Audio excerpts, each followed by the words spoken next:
Marie-Claude? Ça va bien, toi? Je vais bien. Je suis content qu'on ait de tes nouvelles. La dernière fois qu'on s'est parlé, c'était avec Félix Dubail. On avait parlé de ta recherche de logement. Tu faisais face à des défis, comme bien des gens pour la recherche de logement. Toi, tu avais en plus des critères un peu différents. On en est où dans la recherche de logement?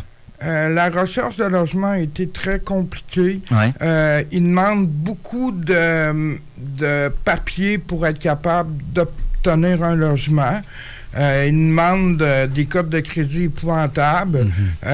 Il demande que tu sois solvable. Il demande... Tu sais, à un moment donné, il faut que tu viennes, que tu sois toujours sur Internet pour être capable d'être à la gâchette dès qu'il y a de quoi. Oui, là. c'est ça, exactement. Ouais. Parce que je suis allé en visiter 2, puis les 2 que je suis allé visiter, il y avait toujours quelqu'un avant moi, ça marchait pas, ça prenait un emploi. Puis j'ai été en visiter un, moi, dans Saint-Sauveur, à 1200$. Mais si tu aurais vu le logement, c'était épouvantable. Ah ouais? C'était vieillot. La cuisine, là, t'étais même pas capable de mettre une table de cuisine dans la cuisine. Ah. Fallait que tu manges à terre. Tellement que l'espace, il n'y en avait pas. Ah ouais? Je capotais, j'ai fait, ben, ça se peut pas. C'est quoi? Les prix des logements, c'est épouvantable. En plus de la crise du logement qu'on a. Là, moi, mes recherches, ça a fait que je m'en suis trouvé un. Ça, je suis extrêmement content d'entendre ça, Marie-Claude. Sincèrement, là, tu fais ma journée à matin.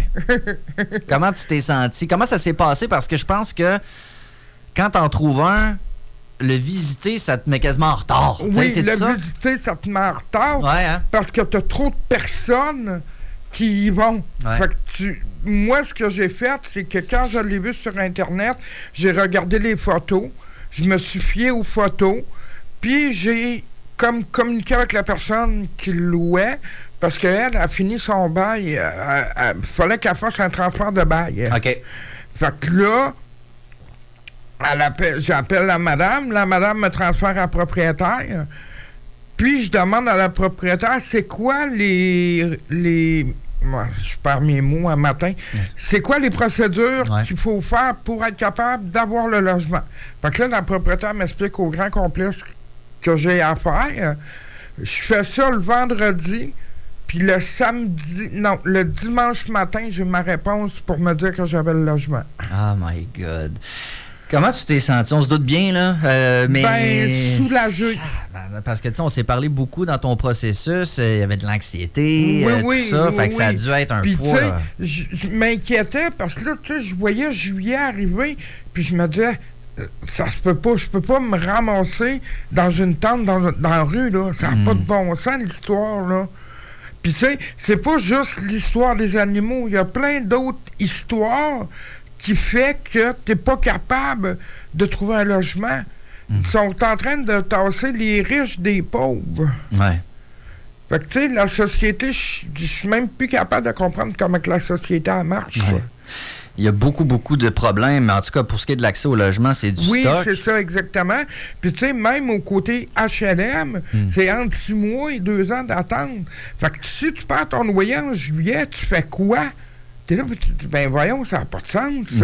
Puis, les ressources que tu as, parce que moi, j'ai fait affaire avec beaucoup le communautaire, puis le communautaire ne sait même pas quoi faire. Ça se tire la balle. C'est ça, ça se tire la balle dans un et l'autre.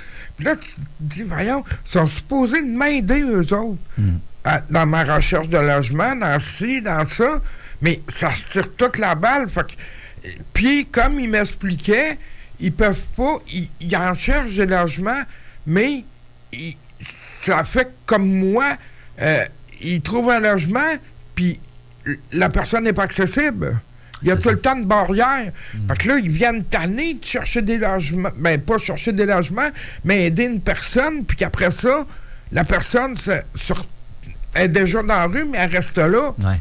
C'est déprimant quasiment. Oui, c'est ça, c'est déprimant. Fait il y a mieux passer outre ou, tu sais, ils les aident pareil, ils ont de l'écoute, mais ils peuvent pas rien faire d'autre, là. Ils n'ont pas de baguette magique, la communauté. C'est ça, ils n'ont pas de baguette magique. Puis tu sais, c'est pour ça qu'on voit autant d'itinérants dans les rues. Il y a beaucoup de critères difficiles à respecter pour avoir accès au logement. Toi, tu as réussi à en trouver un. C'était quoi les... Est-ce que tu as réussi? Tilou va être là, coloc, première... T'as tout coché, là. Oui. Ça, c'est quand même... C'est incroyable, mais tu t'éloignes un petit peu de la Basse-Ville. Oui, je m'éloigne de la Basse-Ville, mais que veux-tu? Ouais. Le monde me dit, Marie, c'est mieux ça qu'être dans une tente. C'est clair. Fait que tu vas être un peu plus à l'est de la ville. Oui, c'est ça, mais gars, je vais m'habituer, puis ça va aller d'après moi, là. Ben oui, ça va aller. C'est le coup, là, parce que là, tu sais, en plus, il était libre en avril. OK. Ben, il est libre en mars, excuse. OK. Fait que là, moi, je déménage en avril. Fait que j'ai 1 mois pour faire mes boîtes. Ça va vite, là. Oui, ça va vite. Mais ça va te donner une motivation, tu sais, dans le sens où tu sais que tu t'en vas. Ben oui, exactement. Quand tu compares avec ce que tu as en ce moment, c'est-tu mieux? C'est-tu semblable? C'est-tu différent? C'est un petit peu plus petit, mais tant qu'à moi, c'est pas grave. Non, c'est ça. Fait que, tu sais, j'en ai un. Fait que, tu sais, je me fie là-dessus. Ouais. Est-ce que le prix est semblable à ce que tu payes en ce moment? 1100 par mois. 1100 pas chauffé, pas éclairé. OK. Le même prix que je voulais payer quand j'étais venu, j'avais dit à peu près 1200. Fait que, tu sais, je suis dans mes prix, puis... l'univers a répondu à tes énergies. Oui, l'univers a répondu à mes énergies, exactement. C'est une belle histoire. Oui. Mais c'est pas venu facilement. Non, c'est pas venu facilement. T'as des embûches. Puis, tu sais, les sans-abri ont beaucoup de problèmes de consommation. Tu sais, ils viennent qu'à un moment donné, ils viennent décourager de pas savoir, de pas trouver de logement ou de... Puis, tu sais, pour eux autres, consommer, c'est une histoire de survie parce que l'hiver... S'ils consomment, ils sont sûrs de ne pas se rendormir sur un banc de neige. Ça, c'est la chose la plus frappante que j'ai comprise en m'en venant ici puis en ayant un peu plus une connaissance de la réalité. C'est ça. Ça a l'air bizarre de le dire de même, que de consommer, c'est une histoire de survie, mais ça a du sens quand tu le dis de même. Oui, c'est ça, ça a du sens. Puis, les personnes sans-abri qui ils crient, là, quand ils sont... C'est parce qu'ils sont perdus. Ils savent plus où ils sont. Ils sont pas dangereux. Ils sont vraiment pas dangereux. Ils sont juste perdus. Ils ont trop consommé. Puis, la drogue fait que là, ils savent plus où ils sont. Fait que, ils sont désorganisés, c'est le terme maintenant. Oui, c'est ça. Puis, tu sais, t'as l'histoire de consommation, t'as l'histoire de... personnes avec des problèmes de santé mentale. Fait que, tu sais, tu prends consommation plus santé mentale, ça fait ce que ça fait en ce moment, là. Mais ils sont aucunement dangereux, là. Ils sauteront pas sur personne, même si ça crie, même... Effectivement, et j'ai parlé à quelqu'un de très proche de moi qui récemment a eu un gros défi personnel puis est tombé dans la consommation parce que désespoir complet. Oui, c'est à un moment donné, on peut leur dire « Botte-toi le cul! » On peut avoir cette approche-là. Là. Moi, c'est pas trop mon genre. Mais on peut comprendre qu'à un moment donné, t'as mangé tellement de coups d'en face, t'as tellement plus d'espoir que, gars, ça arrive, là. Mettre un genou à terre et dire « Regarde, là, fuck off. » Pardonnez mon français, là. Mais... il faut en arriver à comprendre, avoir un peu de compassion. Toi, tu en as connu des gens dans la rue? Oui, j'en ai connu. J'en côtoie parce que je fais le marginal le mardi soir dans le vestiaire. Fait que c'est pour ça que je suis capable de dire... Tu sais, j'arrive dans Saint-Roch, moi, là, tout le monde me salue. Là. Et est-ce que tout le monde a un peu un chemin semblable qui les mène vers la rue ou est-ce que tout le monde a vraiment une histoire différente selon ce que toi t'en sais? Tout le monde a une histoire différente. Tu peux être avocat puis te ramasser dans la rue du jour au lendemain. Tu peux être marié te ramasser dans la rue du jour au lendemain. C'est vraiment... je ne sais pas. C'est multifactoriel. On peut comprendre que... sais, malheureusement, dans le discours public, moi, ce que j'entends, c'est que c'est quasiment comme si les gens faisaient des choix. Tu sais, ils sont pas motivés, ils sont pas occupés de leurs affaires, etc. Et ce qu'on disait avec Jay Dionne, qui fait notre chronique prostitution, c'est que, tu sais, quand des jeunes, des enfants vivent des traumas, on a full de compassion, puis pas petit, mais quand ces personnes-là grandissent, tout à coup, la compassion, elle prend le bord, tu sais, alors que c'est des traumas puis des défis qu'on traverse puis qui nous marquent pour la vie, tu sais. Oui, exactement. Ça dépend de qu'est-ce que tu as vécu plus jeune aussi. Ben oui. Puis, qu'est-ce que tu vis au fil du temps qui te mène à la consommation. Ouais. Plus que tu as de trauma, plus que tu vas aller dans la consommation.